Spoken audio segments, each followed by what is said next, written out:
گھر کے حالات ایسے بدلے کہ مجھے مانگنے کے لیے سڑکوں پر نکلنا پڑا۔ گھر کا چولہا جلانے کے لیے حالات بہت تنگ ہو گئے تھے۔ سارا دن محنت مشقت کے بعد گلیوں میں مانگ کر تھوڑی بہت روزی روٹی مل جاتی تھی۔ ایک لڑکی کے لیے دنیا کی بھیڑ میں نکل کر مانگنا بہت مشکل ہے۔ کئی لوگ ہنستے مسکراتے اپنی زندگی میں رنگ بھرنے کی خاطر ہمارے ہاتھ پکڑ لیا کرتے تھے۔ حالات نے اتنا مضبوط کر دیا تھا کہ راہ چلتے کتے کو پتھر مار کر بھگانا آ گیا تھا۔ میرا نام قدسیہ ہے۔ میں اپنے بہن بھائیوں میں پہلے نمبر پر ہوں، اس لیے بڑے ہونے کی وجہ سے میرے سر پر ذمہ داریاں بھی زیادہ ہیں۔ گھر کے حالات و واقعات کو دیکھ کر بچپن میں ہی سمجھداری کا سبق حفظ کر لیا تھا۔ میرے ابا مزدور طبقے سے تعلق رکھتے ہیں۔ شروع سے ہی سفید پوشی دیکھی۔ حالات جیسے بھی ہوں کبھی مانگ کر کھانا نہیں پڑا، اور اسی بات کا میرے ابا شکر ادا کرتے تھے۔ میری اماں پڑھی لکھی نہ تھی، اس وجہ سے گھرداری سنبھال رہی تھی۔ ایک کمانے والا اور باقی سب بیٹھ کر کھانے والے تھے۔ ابا کی بھی جب دھیاڑی نہ لگتی تو گھر میں فاقے ہوا کرتے تھے۔ محلے میں موجود سرکاری اسکول سے ہم نے تھوڑی بہت تعلیم حاصل کی تھی۔ سرکاری اسکول مفت میں بچوں کو پڑھاتے تھے، اس وجہ سے ہم سب بہن بھائی وہیں پڑھنے جاتے تھے۔ بلکہ ہم ہی نہیں، محلے کے سارے بچے وہیں پڑھنے جاتے تھے۔ مجھ سے چھوٹے 4 بہن بھائی اور تھے جن کو میں اپنے بچوں کی طرح پیار کرتی تھی۔ یہ کہا جائے کہ بن بیاہی ماں بن گئی تھی تو غلط نہ ہوگا۔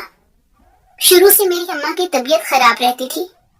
وہ مہینے میں 3 ہفتے تو بیماری میں ہی گزار دیتی تھی، اور غریب انسان کے پاس تو پیسے بھی نہیں ہوتے کہ وہ اپنا ٹھیک سے علاج کروا سکے۔ ایڑیاں رگڑتا وہ اپنا دم توڑ دیتا ہے۔ یہ علاج میں تاخیر کے باعث ان کی بیماری بڑھتی جا رہی تھی، جبکہ ابا بیچارے صبح گھر سے نکلتے تو رات کو گھر واپس آتے تھے۔ کبھی ابا کا مایوس کن چہرہ ہوتا تو خالی پیٹ بھی انہیں دیکھ کر مسکرا دیا کرتی تھی تاکہ ان کی ہمت نہ ٹوٹ جائے۔ گھر میں کھانا تھوڑا ہونے کے سبب کئی بار ابا کو جھوٹ بولتے دیکھا تھا کہ ان کو بھوک نہیں ہے۔ بہت کٹھن زندگی تھی۔ بچپن میں نے غربت ایسی دیکھی جیسے گھر کا ایک ایسا فرد جو غائب رہ کر بھی سب سے اہم ہو۔ اس غربت کی وجہ سے گھر میں امی ابا کی لڑائی رہتی تھی۔ لڑائی کے بعد امی خوب کوسا کرتی کہ غربت کا بیڑا غرق ہو، مگر غربت کا بیڑا نہ پار لگا نہ غرق ہوا۔ بیڑا غرق تو غریب انسان کا ہو چکا تھا جو ہر آنے والی حکومت کے قرضوں تلے دب کر رہ جاتا تھا۔ اس انسان کو کوئی پوچھنے والا جو نہیں تھا۔ غریب انسان کی موت پہ بھلا کس کو افسوس ہونا ہے؟ ابا کی آنکھوں کے نیچے ہلکی اور کمزور صحت اس بات کی گواہی تھی کہ غربت ان کے گھر میں ڈیرے ڈال رکھی تھی۔ ماتھے پر شکنوں کا جال دن بہ دن بڑھتا جا رہا تھا۔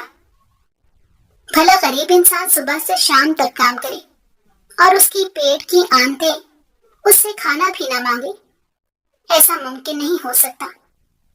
ہم غریب لوگوں کو آدھی بیماریاں تو بھوک کے سبب لگ جاتی ہے۔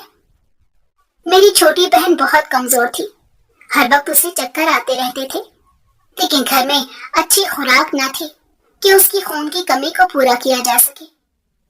میری اماں کی کھانسی بھی ٹھیک ہونے کا نام نہ لیتی تھی۔ حکیم سے ٹی بی کی دوائیاں تو کھائی تھی، لیکن فرق 1 گنا بھی نہ آیا تھا۔ کچھ لوگوں کے کہنے پر ہم اماں کو سرکاری اسپتال بھی لے کر گئے تھے، لیکن وہاں ڈاکٹر غریب لوگوں کو بھیڑ بکری سمجھ کر ٹریٹ کرتے ہیں۔ سارا دن بیٹھے رہنے کے باوجود بھی ہسپتال میں ڈاکٹرنی کا نمبر نہ ہو، اور 2 دن کی جدوجہد کے بعد اگر نمبر مل بھی گیا تو ڈاکٹر کا رویہ ایسا تھا کہ جیسے وہ ہمیں بھیک دے رہا ہو۔ اماں کہنے لگی مرنا تو ویسے بھی ہے، مزید دوائیاں نہیں کھانا چاہتی۔ حکیم کی دوائیاں کھا کر تو اندر گرمی ہو چکی تھی، اور سرکاری اسپتال والوں نے بھی غفلت برتی تھی۔ غریب انسان کا تو دل ہی ٹوٹ جاتا ہے، اس کے لیے تو معمولی بیماری بھی موت کی وجہ بن جاتی ہے۔ امی کی طبیعت خرابی کے بعد واحد میں تھی جو گھر کے کام کاج کرنے کے قابل تھی، اس لیے چھوٹی عمر سے ہی اماں کے ساتھ بیٹھ کر سارے کاموں کو دیکھا کرتی۔ اب اتنی مشکل نہ ہوتی تھی۔ پہلے کئی بار روٹی بناتے وقت ہاتھ بھی جل گیا تھا، لیکن یہ سب ذمہ داریاں اگر میں پوری نہ کرتی تو میری بیمار ماں کو سارا دن کام کاج کرنا پڑتا۔ اسکول سے واپس آ کر سب سے پہلا کام بھوکے بہن بھائیوں کو روٹی بنا کر دینا ہوتا تھا، اور اگر گھر میں اناج نہ ہو تو بھوکے پیٹ گزارا کرنا پڑتا تھا۔ ہمارے خاندان والے بھی ہمارے گھر اتنا نہ آتے تھے، وہ لوگ ہمیں اپنی حیثیت کے مطابق نہیں سمجھتے تھے۔ میرے تایا نے اچھے وقتوں میں ادھار لے کر اپنا کاروبار شروع کیا تھا، اور آہستہ آہستہ ہونے والے منافع سے بہت ادھار واپس کر دیا تھا۔ اللہ نے ان کے کاروبار میں خوب برکت ڈالی تھی، لیکن پھر بھی انہیں اپنے بھائی کی مالی حالت کا خیال نہ تھا۔ سال میں ایک بار صرف عید کے موقع پر ہی ملاقات ہوتی تھی، اور اگر تائی اس پر بھی اجازت نہ دے تو ان کا آنا مشکل ہو جاتا تھا۔ چھوٹے بہن بھائی کئی بار اماں سے سوال کرتے کہ ہمارے رشتے دار ہم سے بات کیوں نہیں کرتے ہیں، تو اماں ان کو جھوٹ کے لارے لگا دیتی تھی۔ کبھی کبھار تو اللہ کی ذات سے مایوسی ہونے لگی تھی کہ نہ جانے ہمارے حالات کب بدلیں گے، ہم کب 3 وقت کی روٹی سکون سے کھا سکیں گے، عید کی خوشیوں میں روٹی کی فکریں نہ ہوں گی، غربت کی بھوک ختم ہو جائے، سب پیٹ بھر کر کھانا کھائیں، ابا کو یہ جھوٹ کہہ کر دسترخوان سے اٹھنا نہ پڑے کہ آج انہیں بھوک نہیں ہے۔ ان حسین دنوں کو دیکھنے کے لیے نہ جانے میری سانسیں چلتی رہیں گی یا نہیں، حالات بدلنے میں نہ جانے کتنی مدتیں گزر جائیں۔ ٹھیک کہتے ہیں کہ مشکل وقت میں تو آپ کا اپنا سایہ بھی آپ کا ساتھ چھوڑ جاتا ہے۔ پھر یہ دنیاوی رشتے ہیں، انسان اس دنیا میں اکیلا آیا ہے اور اس نے اپنی مشکلات کاٹ کر اس دنیا سے اکیلے ہی چلے جانا ہے۔ پیسے کی بنیاد پر انسان کو کبھی بھی اکڑ نہیں دکھانی چاہیے، کیونکہ پیسہ تو ہاتھ کی میل ہوتا ہے۔ میرے ابا کا کاروبار چلنے لگا اور ٹھیکیدار نے ٹھیکے دینے شروع کر دیے، تو ہمارے گھر کے حالات بھی کچھ بہتر ہو گئے۔ کبھی خواب بھی بننے لگے تھے۔ انسان کی سوچ بہت مختصر ہے، وہ بہت جلدی اپنے کل کے بارے میں سوچنا شروع کر دیتا ہے، اس کے خواب تو کچھ اور ہی ہوتے ہیں۔ ابا نے بھی حالات بدلتے ساتھ مستقبل کے بارے میں بہت سے خواب بن لیے تھے۔ دن بھر اکیلے چوک میں مزدوری ملنا مشکل ہوتا، اللہ نے کسی فرشتے کو بھیج دیا تھا، ٹھیکیدار کے پاس روز کی بنیاد پر انہیں اچھا کام مل جاتا تھا۔ میری اماں نے تو پورے محلے میں مٹھائی بانٹی تھی، کہنے لگی کہ غریب دعائیں دے گا تو ہمارا بھی بھلا ہو جائے گا۔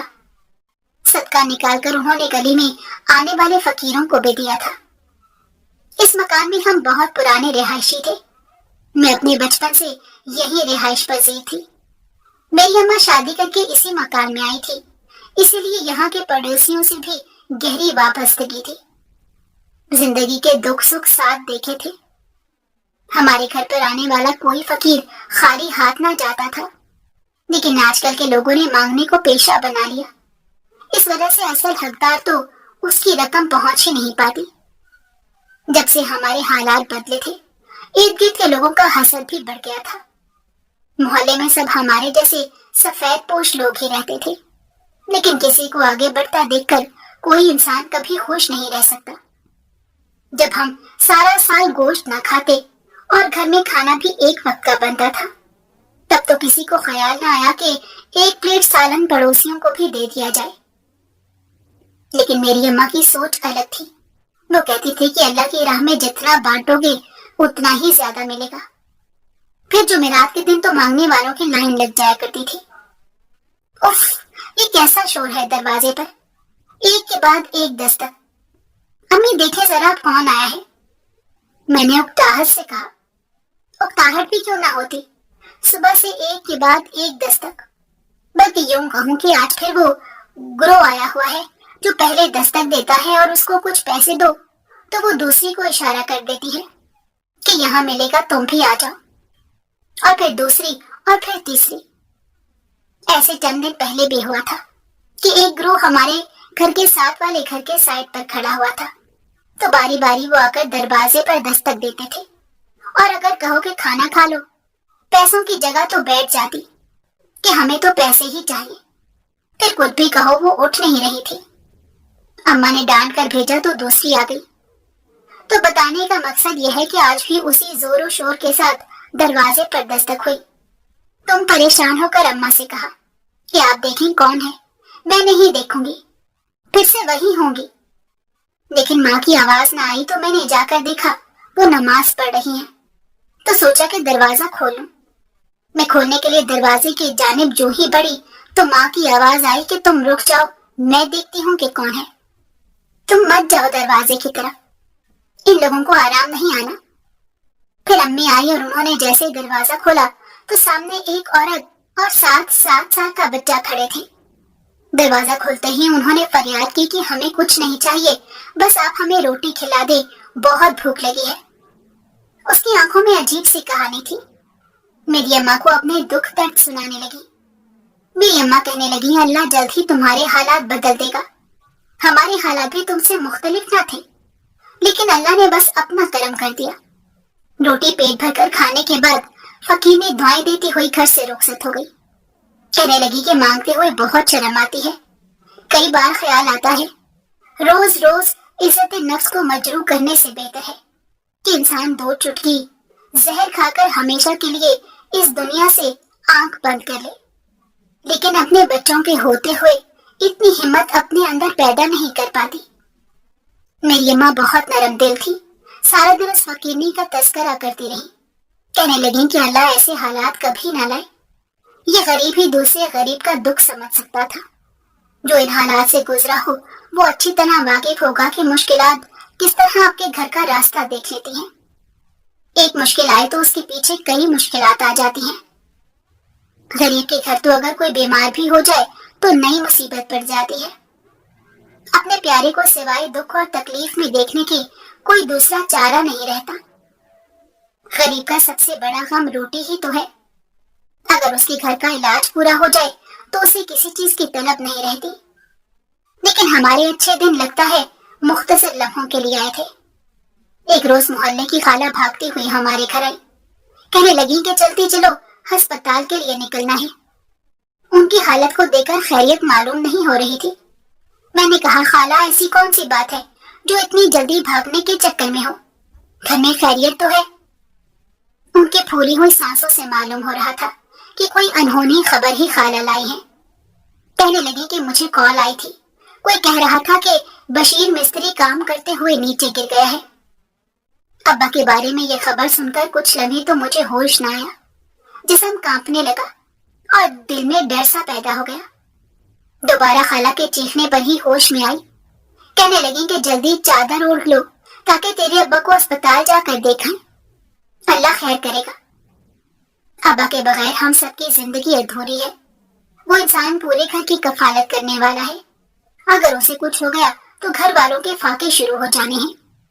गरीब को तो वैसे भी मुआशरा नोच खाता है। उनकी मौत से किसी को फर्क नहीं पड़ता था। जिंदगी तो हमारी रुक जानी थी, हालात तो हमारे खराब होने थे। दिल में बुरे बुरे ख्यालात आने लगे। अम्मा को तो रोना ही कम नहीं हो रहा था। वैसे ही सारी उम्र अब्बा से लड़ती रही, लेकिन आज उन्हें अब्बा की कुर्बानियां याद आ रही थी। इंसान की असल कदरों कीमत उसके जाने के बाद ही महसूस होती है। खाला मुझे हर मिनट बाद दिलासे देने लगी। कहने लगी कि तुम्हें हौसला हारना नहीं है। तुम्हारे अब्बा की तबीयत भी इंशाल्लाह ठीक हो जाएगी। ये वक्त तुम लोगों के लिए मुश्किल है। अपनी अम्मा और छोटे बहन भाइयों को अब तुमने ही सहारा देना है। लेकिन यह हौसला कहाँ से पैदा होना था? जितना मैं अच्छा सोचने की कोशिश कर रही थी उतने ही बुरे ख्यालात दिमाग पर हावी हो रहे थे। दिल को एक पल को भी सुकून ना आ रहा था। अब्बा ने खुद गर्म सर्द हालात देखे थे। मुश्किलात काटी थी, लेकिन कभी इस तरह के हालात ना आए थे कि हमें घर से निकलना पड़े। वो कभी हमसे अपनी परेशानी बांटा ना करते थे, हमेशा खुद अपने सर पर सवार कर लेते थे। ये चंद लम्हे मेरे लिए किसी अजाब से कम ना थे। मुझे यूं लगा कि पल पल मेरा सांस जैसे रुक रहा है। सांस लेने में दुश्वारी पैदा हो रही है। आंखों से पानी का सैलाब बह रहा था। कुछ देर बाद खाला ने मुझे सहारा देकर रिक्शे से नीचे उतारा। कहने लगी कि अभी से तुमने हिम्मत हार दी है। तेजी से लोगों की भीड़ को चीरते हुए मैं आईसीयू के करीब पहुंची, जहां सर झुकाए एक मजदूर शायद मेरा ही मुंतजिर था। मैंने उनसे अब्बा के मुतालिक पूछा तो वो मेरे सर पर हाथ रखकर कहने लगे, बेटा, तुम लोगों को सब्र करना है। जाने वाला इस दुनिया से चला गया है। उनकी बातों पर हैरानी से मैं उन्हें देखने लगी। उनका क्या मतलब था कि जाने वाला इस दुनिया से चला गया है? वो शख्स हमें कैसे अकेला छोड़कर जा सकता था? क्या उसे मालूम नहीं था कि उसके बाद निवाला खिलाने को कोई इंसान बाकी नहीं रहेगा? मुझे तो होश भी न था कि उसके बाद क्या हुआ। अब्बा की मैयत घर आई। मोहल्ले वालों ने मिलकर तदफीन का इंतजाम किया था। जो पैसे हमारे पास थे वो हम दे चुके थे। सब गरीब लोग ही रहते थे उनके पास। इतनी हैसियत न थी कि वो सारे काम अपने पैसों से कर सकते। मेरा छोटा भाई और बहन तो अब्बा की मैयत के साथ लगकर ज़ारों कतार रो रहे थे। हाल मेरा भी कुछ मुख्तलिफ न था, लेकिन मैं खुलकर जाहिर नहीं कर पा रही थी। मुराद बहुत कठिन थी। मेरी अम्मा पागलों की तरह हरकतें कर रही थी। सारी रात सहन में चलती फिरती रही। मैं कभी अपने रोते बिलखते बहन भाइयों को चुप करवाती तो कभी अपनी माँ का ध्यान रखने की कोशिश कर रही थी। मेरे लिए ये सब कुछ बहुत मुश्किल था। कोई सहारा देने वाला भी तो नहीं था। उस वक्त में मैं भी अब्बा के कोई रिश्तेदार हमारे घर न आए थे। मैंने बहुत कोशिश की थी किसी तरह सबका ध्यान रख सकूं।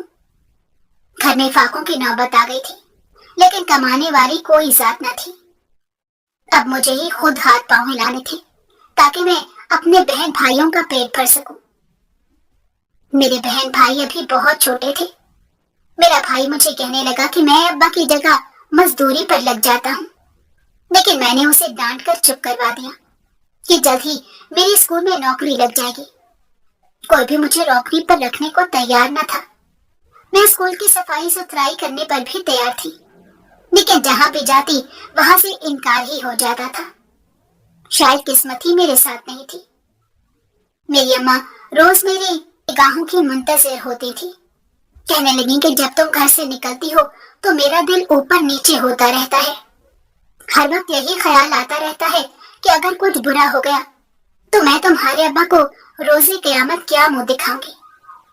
कभी कभार वो पागलों जैसी बातें करती थी। मैं उनके रवैये को समझ नहीं पाती थी। मैं उन्हें दिलासे दिया करती थी कि अम्मा, मैं एक बहादुर इंसान की बेटी हूँ और मैं बहादुरी से मुआशरे का मुकाबला करना चाहती हूँ। माँ तो फिर माँ ही होती है। वो बच्चों के कहने पर अपनी फिक्रें खत्म नहीं कर सकती। सारा दिन वो दरवाजे के पास बैठी रहती थी और मैं सुबह से शाम अपनी एड़ियां रगड़ती रहती थी कि कहीं कोई नौकरी का इंतजाम हो जाए। फिर मायूस चेहरा देकर वो मुस्कुरा दिया करती।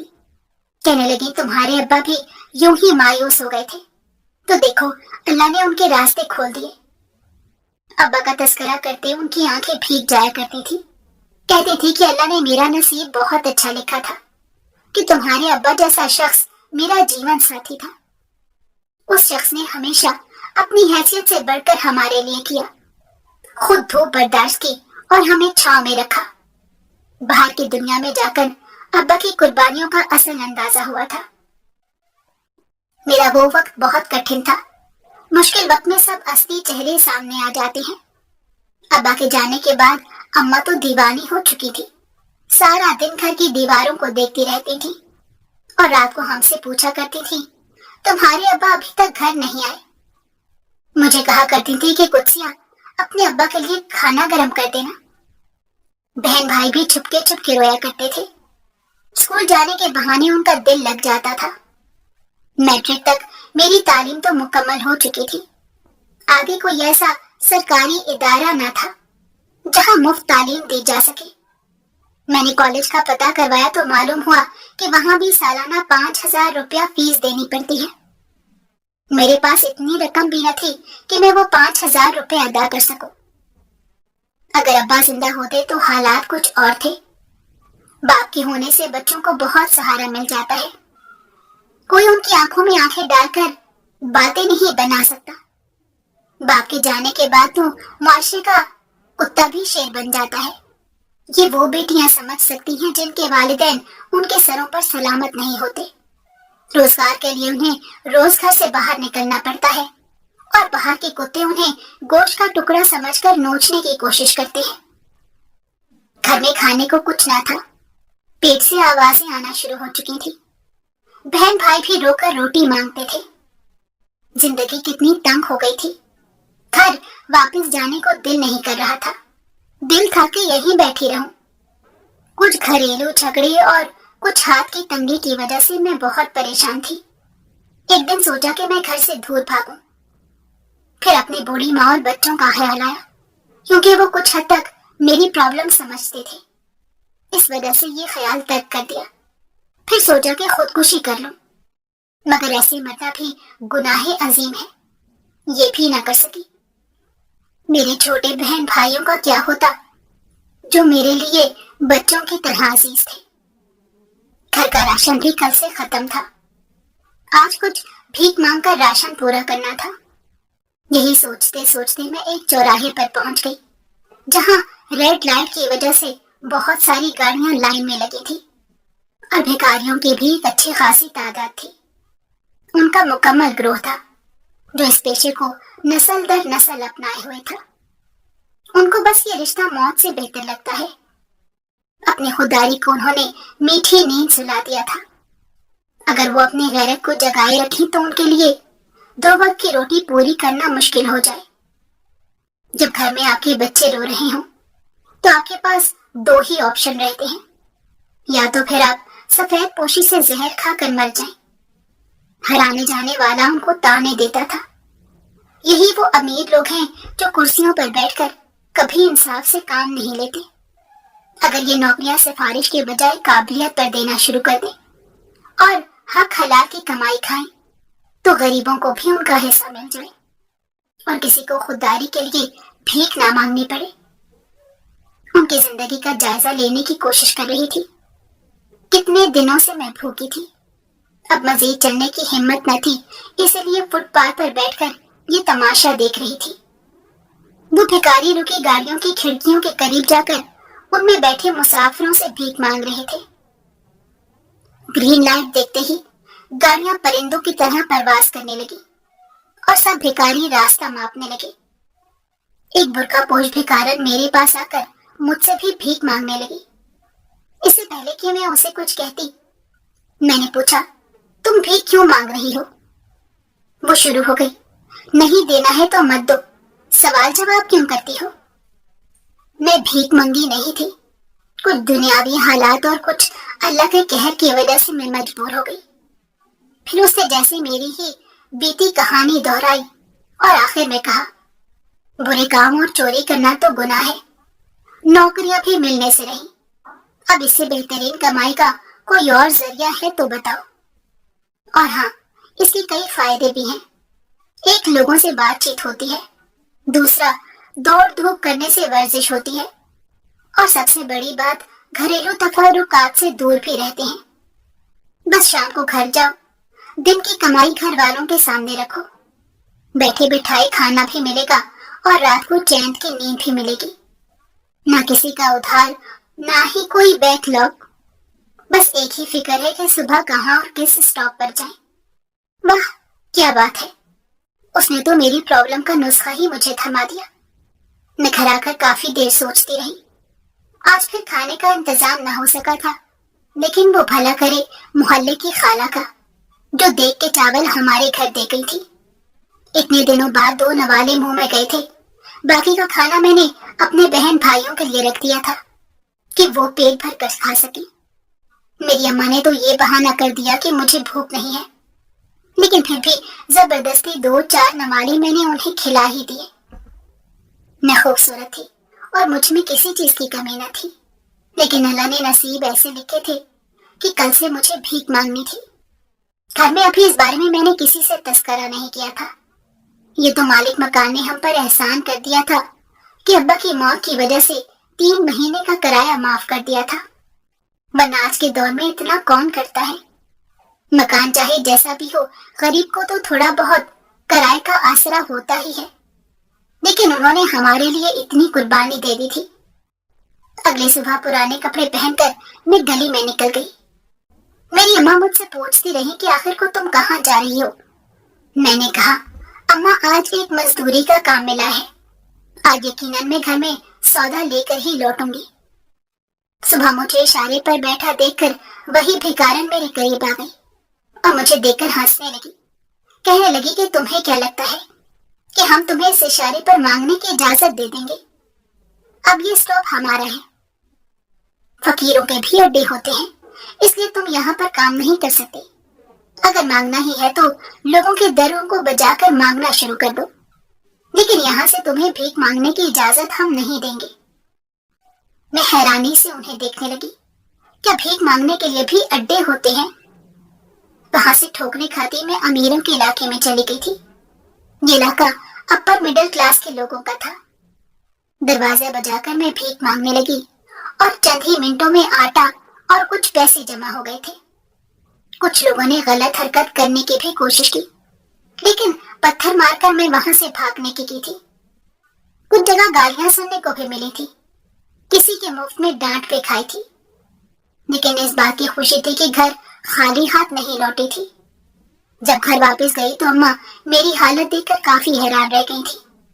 कहने लगी, कहाँ की धूल मिट्टी खा कर आई हो? तो मुझे बता क्यों नहीं देती कि किधर से आई हो और ये सामान किसने दिया है? मैंने कहा, अम्मा एक तो तुम सवाल बहुत करती हो, आखिर कमाने गई थी तो कमाई करके ही वापस आई हूँ, और कमाई करने के बाद कुछ सामान भी तो लाना ही था घर के लिए। इसमें कौन सी नई बात है? अम्मा की नजरें अभी भी मेरे चेहरे की जानिबे थी, जैसे वो मेरे जवाब से मुतमईन नहीं हुई थी। कहने लगी कि मेरा दिल खफा हो रहा है, न जाने क्यों मुझे सुकून में असर नहीं आ रहा। तो मुझसे कुछ छुपाने की कोशिश कर रही हो? मैंने कहा, अम्मा आप आजकल काफी ज्यादा सोचने लगी हैं। मांग कर लाए गए सामान को मैंने किचन में सेट कर दिया और घर के लिए खाना बनाने लगी।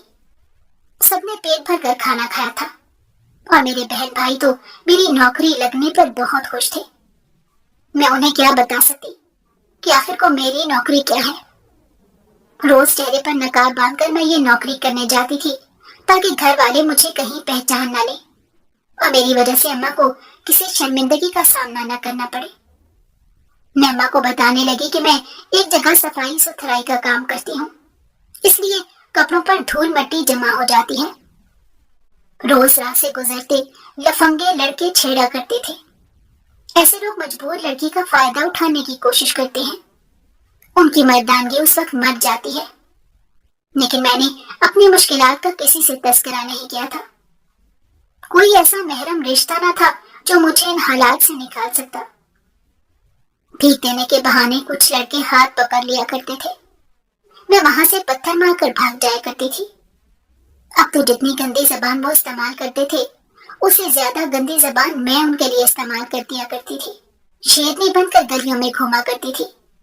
किसी से डरने की कोई जरूरत नहीं थी।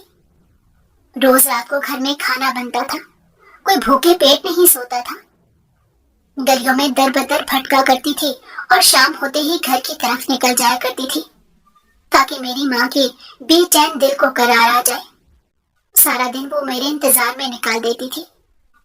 मेरा दिल था कि मैं अपने भाई को कॉलेज की पढ़ाई भी कराऊंगी।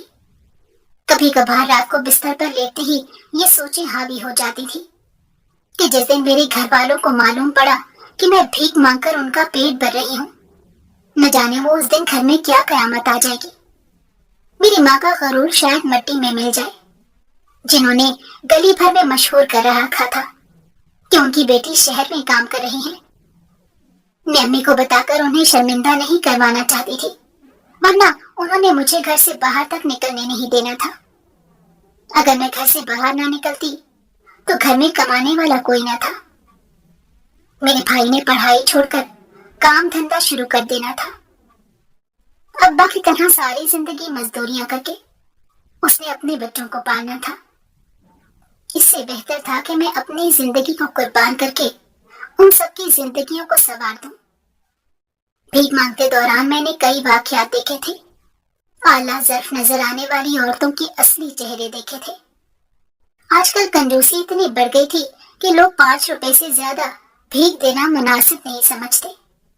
कई औरतों ने मुझे काम धंधा ढूंढने के मशवरे दिए, तो मैंने उन्हें कह ही डाला कि आप ही क्यों नहीं मुझे अपने घर काम पर रख लेती, महाना 10,000 रुपया दे दीजिए करेगा। मेरे घर का खर्च भी चल जाएगा और मैं आपके पास काम पर भी लग जाऊंगी।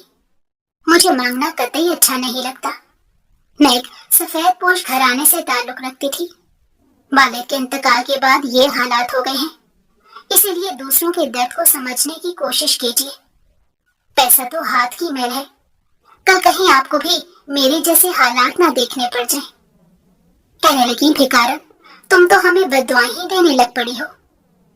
मेरी क्या मजाल कि मैं किसी को बद्दुआ दूं, या फिर मेरी इतनी हैसियत न थी कि मेरी दी गई बद्दुआ लग जाती। एक रोज घरों से भीख मांगते दौरान मैं एक दाई के घर चली गई। वो औरत बहुत नेक थी। मुझे अंदर बुलाकर कहने लगी कि लगता है सुबह की भूखी हो। मैं घर में अकेले ही रहती हूँ, तुम रोज चाहो तो दोपहर को मेरे साथ खाना खा सकती हो। मैंने बहुत इनकार किया, लेकिन फिर भी उसने मेरे लिए दस्तरख्वान सजा दिया। मैंने उनके खलूस को देखते हुए पेट भर कर खाना खाया और वहां से निकल आई। अगले दिन फिर मेरा वहां जाना हुआ तो कहने लगी कि मैं तुम्हारे लिए कुछ सोच कर बैठी हूँ, उसमें तुम्हारा ही फायदा है। मैंने कहा कि आप ऐसा क्या सोच कर बैठी हैं कि जिसमें मेरा ही फायदा हो। आजकल की दुनिया में कौन किसी का फायदा सोचता है। लेकिन वो शक्ल से बहुत नेक खातून लग रही थी। कल खाना भी तो खिलाया था और उन्होंने सारी उम्र दाई के पेशे से ही पैसा कमाया था। कहने लगी कि तुम्हें करोड़ों में पैसे मिलेंगे, तुम रातों रात अमीर हो जाओगी। ये छोटी छोटी चीजों के लिए जो तुम्हें लोगों के दरों पर मांगना पड़ता है, ये सब नहीं करना पड़ेगा। मैं ये सब सुनकर काफी हैरान रह गई थी। कौन सा मुझे जादूगर की छड़ी मिलने वाली थी कि जिसको घुमाने से मेरे घर के हालात इस कदर बदल जाते कि मैं अपना घर भी खरीद लेती और मांगना भी छोड़ देती। वो कहने लगी कि बात जरा कुछ जाती है, इसलिए तुम कल दिमागी तौर पर तैयार होकर आना। मैं घर जाकर सारी रात सोचती रही कि आखिर को ऐसा कौन सा काम है। बहुत मुश्किल से सोच समझकर कुछ भी दिमाग में न आया। अगले दिन मैं दाई के घर गई तो मुझे एक कमरे में ले गई। कहने लगी कि तुम्हें अपनी बच्चा दानी देनी होगी, उसके बदले तुम्हें करोड़ों रुपए मिलेंगे। तुम्हारी बच्चा दानी निकलवा कर ऐसा अमल करूंगी कि रातों रात वो करोड़ों की हो जाएगी। मुझे ये अमल करने से पहले 100 बार सोचना पड़ा कि अगर मैंने ये बच्चेदानी बेच दी तो सारी उम्र माँ बनने के एहसास से महरूम हो जाऊंगी। लेकिन माँ बनने के लिए बच्चा पैदा करना कौन सा जरूरी होता है। मैं तो बिन ब्याही अब भी माँ ही थी, और वैसे भी गरीब से शादी ही कौन करता है। बच्चे पालना तो गरीब के मजीद मुश्किल हो जाता है। सोच समझकर मैंने हामी भर दी। कहने लगी कि तुम शाम तक फारिग हो जाओगी। उन्हें अपनी माँ के सामने छुपाने की कुछ दिन जरूर लगेंगे। ऑपरेशन की वजह से टांगे जो लगने हैं। मैं काफी ज्यादा घबराई हुई थी। न जाने ये कितना तकलीफ दे अमल हो और मुझे कब तक यहाँ रहना पड़े। मुस्तकबिल में उसकी वजह से न जाने कभी बदनामी ही न उठानी पड़ जाए। लोग मेरे बारे में क्या सोचेंगे कि मैंने अपनी बच्चेदानी बेच दी। लेकिन उस वक्त पैसों का लालच मुझ पर हावी हो रहा था। मुझे लगा कि दौलत आपके सारे गम छुपा लेती है। अगर दौलत हो तो आपकी कई परेशानियां खत्म हो जाती हैं। अम्मा का इलाज भी तो पैसों की वजह से रुका हुआ था। अगर मैं इतने पैसे जमा कर लूंगी तो अम्मा का इलाज भी हो जाएगा। और कौन सा मैंने कल ही शादी कर लेनी है कि ये सारा मामला सबके सामने आ जाए। जब जो होगा देखा जाएगा। दाई मुझे कमरे में ले गई, वहां लेटने को कह दिया और खुद साजो सामान लेने दूसरे कमरे में जा चुकी थी कि समझ न आया कि आखिर को वो बच्चा दानी पर ऐसा कौन सा अमल करना चाहती है कि जो इतनी महंगी हो जाएगी। इस तजस्सुस में मैंने जाने का सोचा। आखिर को देखा जाए कि वो बच्चा दानी के साथ करना क्या चाहती है। और दूसरी ही मुलाकात में वो मेरे बारे में इस कदर क्यों अच्छा सोचने लगी। यहाँ अपने रिश्तेदार तक एक नफे का मुनाफा नहीं होने देते। थोड़ी ही देर बाद वो वापस आई तो मैं उसके पीछे चल पड़ी। मुझे किसी के बोलने की आवाजें सुनाई देने लगी थी। 2 मर्द उससे कुछ बात कर रहे थे। मुझे समझ न आया कि आखिर को इस घर में किसी मर्द का क्या काम हो सकता है। कहने लगे कि आज रात ही हमें माल एक जगह से दूसरी जगह पहुंचाना है। उसके लिए हमें बच्चा दाने की जल्दी जरूरत है। तुम इस लड़की को जैसे भी जल्दी राजी करो, जितने भी पैसे देने हैं देकर इसका मुंह बंद कराओ और बच्चादानी हमारे हवाले कर दो। पहले तुम उसे चंद लाख रुपए देकर खुश कर देना और अगर मजीद मांगे तो बाहर का रास्ता दिखा देना। मुझे हैरानी होने लगी कि आखिर को मेरी बच्चेदानी के साथ ऐसा क्या करना चाहती है। मैं उनके गलत इरादों से वाकिफ हो चुकी थी। यहाँ से भागने का मौका तलाश करना था। मुझे मालूम था ऐसे भागने की कोशिश की तो वो लोग मुझे नुकसान भी पहुंचा सकते हैं। ऐसे लोगों का क्या भरोसा, आपको मारकर कचरे के ढेर पर फेंक जाए। मैं खामोशी से अंदर बैठ गई। मेरा दिल तेजी से ऊपर नीचे हो रहा था। मुझे यूं लग रहा था कि मेरे दिल की धड़कन अभी कुछ ही देर में थम जाएगी। मैंने खुद को खुद मुसीबत में डाला था। आजकल की दुनिया में कौन ही अच्छा इंसान होता है जो दूसरों की मदद करना चाहेगा। मुझे तभी आंखें खोल लेनी चाहिए थी। अब उसके पीछे उस दाई का कोई मफाद छुपा है, लेकिन मैं तो आंखें बंद करके उस औरत पर भरोसा करके बैठी थी। और अब मुझे पता चलने लगा कि मेरी बच्चेदानी के साथ ये लोग क्या करना चाहते हैं। थोड़ी देर बाद दाई अंदर आई तो मैंने परेशान हालत बना ली कि मेरी अम्मा की तबीयत खराब है, अगर तुम मुझे थोड़ा मौका दो तो मैं बस आधे घंटे तक वापस आती हूँ। दाई मेरी परेशान शक्ल देखकर गौर से मुझे देखने लगी। कहने लगी कि तुम अपने भाई को कह दो कि वो अस्पताल ले जाए। मैंने कहा तुम तो मेरे हालात से वाकिफ ही हो, उन्हें अस्पताल ले जाने के लिए भी पैसे चाहिए होंगे। अचानक न जाने उन्होंने अपनी तबीयत कैसे खराब कर ली। मैंने अपनी जात के लिए तो कभी करोड़ रुपया नहीं लेना, मुझे उनके इलाज के लिए ही पैसों की जरूरत थी। अगर मैं अब उस वक्त उनके साथ ना हुई तो इन पैसों का क्या काम। कहने लगी कि तुम जल्दबाजी में जज्बाती हो रही हो, ठीक है तुम चली जाओ, लेकिन ये याद रखना कि आज ही ये काम करना जरूरी है। तुम्हारी बच्चादानी किसी के काम आने वाली है। जो अमीर औरतें जवानी में अपनी बच्चादानी गिरवा देती हैं, उनको ये बच्चादानी चाहिए होती है ताकि वो अपने बच्चे पैदा कर सके। इसलिए वो मुंह मांगे दाम देने को भी तैयार हो जाती हैं। मैंने सर हिला दिया। अगर ऐसा ही वाकई होता तो मुझे बच्चादानी देने में कोई मसला नहीं था, उससे कोई गलत काम न लिया जाता। लेकिन अब मुझे उनका इरादा समझ आ गया था। मैं वहां से निकलती हुई वापस भागकर घर आ गई थी। मेरी अम्मा मुझे जल्दी घर आता देखकर काफी परेशान हुई थी। मैं अम्मा का हाथ पकड़कर ज़ारों कतार रोने लगी थी। कहने लगी कि अब्बा हमें जल्दी क्यों छोड़कर चला गया, अपने साथ हमारी कब्रें भी खुदवा देता तो आज अच्छा हो जाता, हम सब भी उसमें दफन हो जाते। मेरी अम्मा कहने लगी मेरा दिल बैठा जा रहा है, तुम कुछ बोलती क्यों नहीं हो। मैंने उन्हें सारी हकीकत बता दी। मेरी बात सुनकर वो हैरानी से मुझे देखने लगी कि तुम इतनी बड़ी कब से हो गई कि तुमने इतनी बड़ी बात मुझसे छुपा ली। आज तुम ठीक वक्त पर सही इंतखाब करके घर ना आ जाती तो तुम जानती हो तुम अपने साथ कितना बड़ा नुकसान कर सकती थी। ये रिश्ते वक्ती होते हैं, बहन भाई भी वक्त आने पर आपका साथ छोड़ जाते हैं और सारी जिंदगी क्या तुम अधूरेपन से गुजार लेती। ये तन्हाई तुम्हारी जिंदगी को खा जाती। तुम अपने साथ इतनी बड़ी नाइंसाफी करने का हक नहीं रखती हो। मैं खामोश हो गई और रोने लगी। मैंने कहा कि अम्मा वक्त रहते मुझे समझ आ गई कि वो औरत ठीक नहीं थी। वो लोगों को बच्चादानी को निकाल कर न जाने उनसे कितने गलत जराइम करवाती थी।